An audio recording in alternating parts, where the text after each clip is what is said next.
Everyone aspires to be the best at something, but when this confidence transforms into taking others for granted, the universe might deliver a lesson. Understanding that there's always someone better out there is the key to humility, which is what truly defines the strongest individuals. My name is Mina, and I've been married to my husband Thomas for 2 years. When we decided to tie the knot, Thomas warned me about his troublesome sister, suggesting she might become a burden. As an only child, the prospect of having a sister excited me. But Thomas's words also sparked anxiety and curiosity about the kind of trouble she could bring. Now, 2 years into our marriage, I fully comprehend and have experienced what Thomas meant. I was born into a relatively wealthy family where my father runs a mid-sized trading company. He is well-informed and progressive in his thinking. My parents always respected my decisions, creating an environment where I could freely explore my interests. The 2008 Lehman Brothers collapse, when I was just an 11-year-old elementary school student, intrigued me. Witnessing the significant impact it had on the world and Japan, I became fascinated by how a disruption in the flow of funds could cause a global panic. This sparked my interest in researching financial circulation. Naturally curious and apparently quite intelligent, my parents had me take an IQ test, and the results exceeded the normal range. As I delved into this newfound interest, many aspects became clear, but my curiosity never waned throughout middle and high school. Continuing my exploration of this topic, I pursued a major in college that allowed me to deepen my understanding. As I delved further, my eagerness to apply my knowledge led me to venture into day trading, encouraged by my professor, who highlighted day trading as an excellent way to experience capital flow firsthand. I embraced the challenge, aware of the need for careful management to avoid debt. My research efforts were extensive as I identified statistically favorable stocks for day trading. Armed with a modest sum from all the allowances I had saved up, I engaged in buying and selling the same stock within the same day, with the goal of capitalizing on quick results. My predictions proved accurate, and though the initial increase was modest, I steadily grew my funds by repeating this process and gradually increasing my investment. In a year, I managed to amplify the initial amount by more than 50 times. While the sum may not have been significant on a larger scale, my primary concern wasn't about the magnitude of the achievement. What mattered most to me was whether the answers I had derived from my research were correct. During my university seminar, I encountered a student named Thomas, known for his analytical skills. Our shared perspectives on various topics drew us close, and after graduation, despite my initial plan to join my father's company, Thomas proposed an alternative path. He identified a job at a foreign investment firm, a proposition he presented on the day of our graduation ceremony. Following a celebration, Thomas confessed his feelings, and without hesitation, I said yes. His intelligence had always been a source of comfort, and his understanding nature made me feel at ease. As we both embarked on new journeys, gaining experience, our relationship continued to strengthen. Inspired by the concept of trade at my father's company, I dedicated myself to researching foreign companies to gain an advantage in negotiations and established a robust foundation for our deals. Thomas, with his inherent analytical skills, excelled in identifying profitable investment opportunities, earning high praise within his company. Despite our busy schedules, we maintained our connection through dates that provided refreshing breaks before diving back into our respective work. Over the 5 years of our relationship, we became indispensable to each other, evolving into a reliable support system.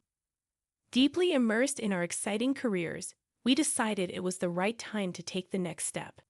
Thomas proposed, expressing his desire to spend the rest of his life with me. Without hesitation, I accepted his proposal, eager to begin our life together.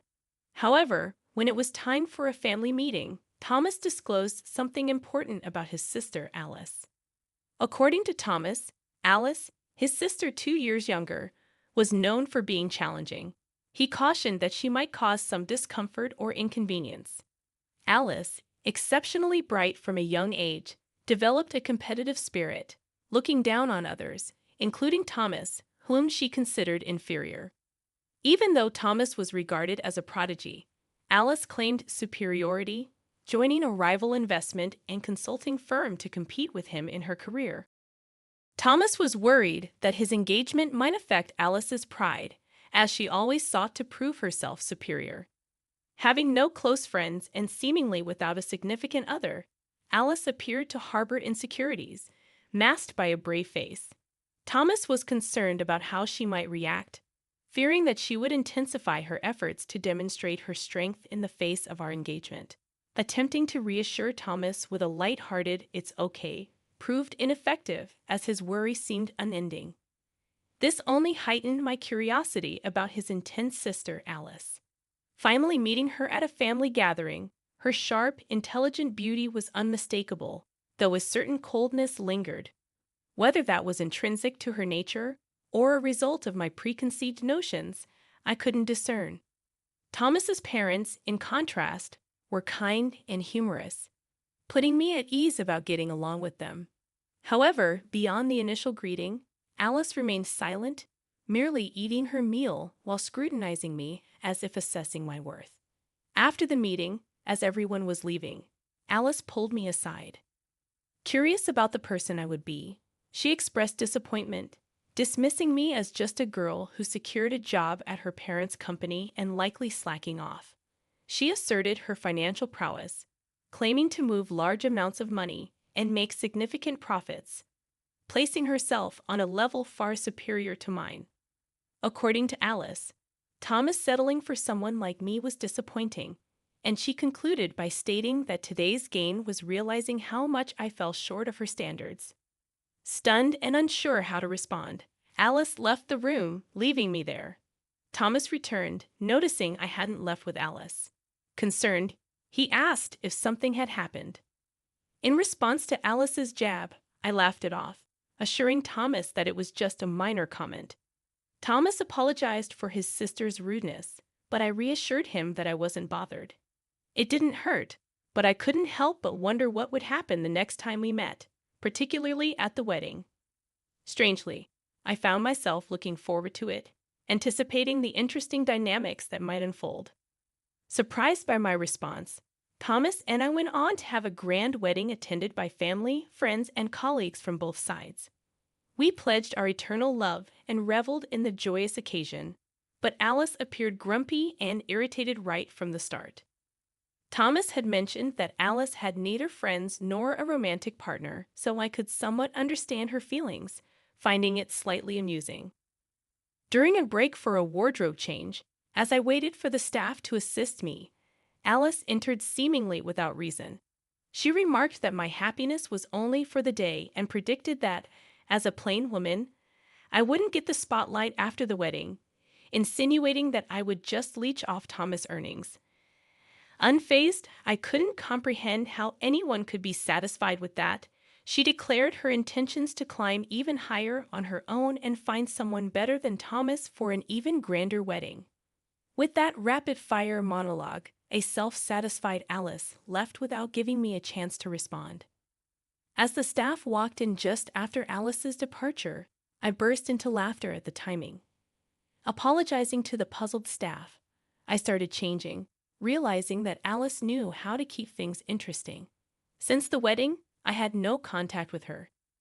I anticipated seeing her again, perhaps at Christmas when visiting my in-laws, but an unexpected connection with Alice arose sooner than expected.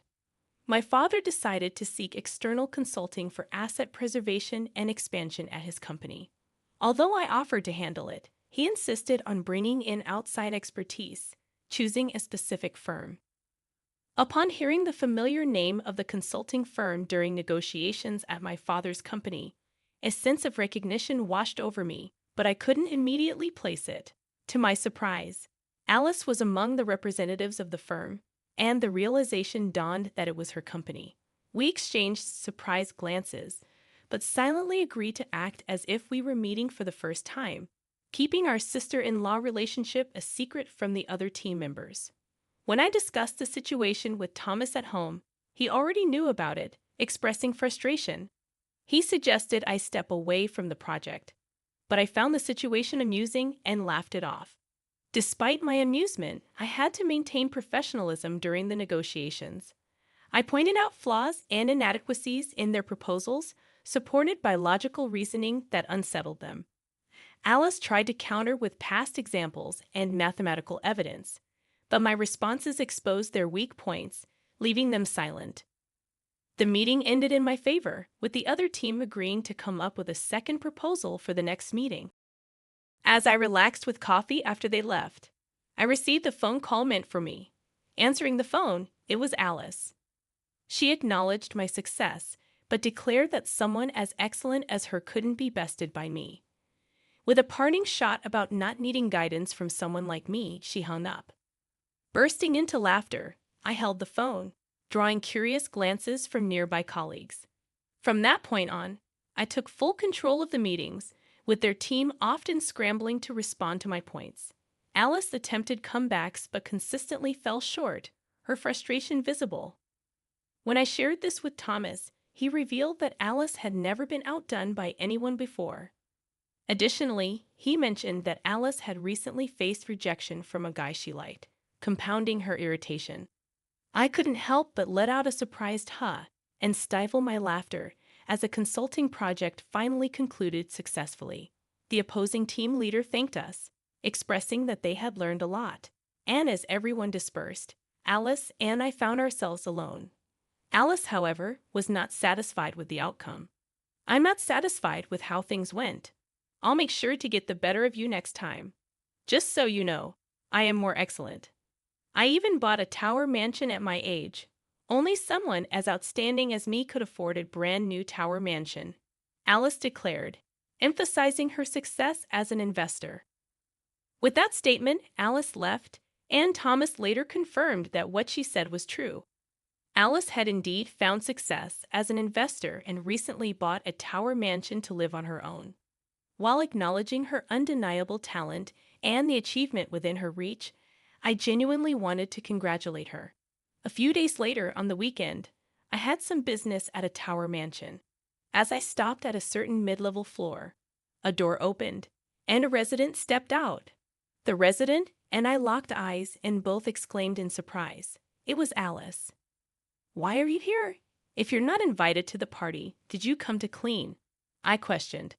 It seemed that today was the day of Alice's celebrity home party, as she had mentioned. "Not at all.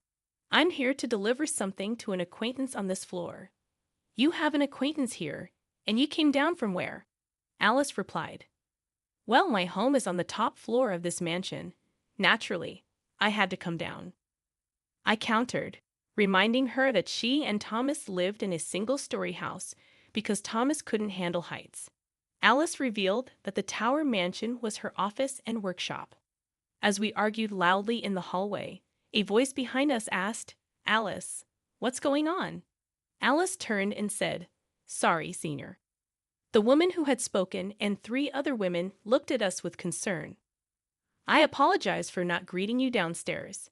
I was just dealing with—" Alice seemed at a loss for words.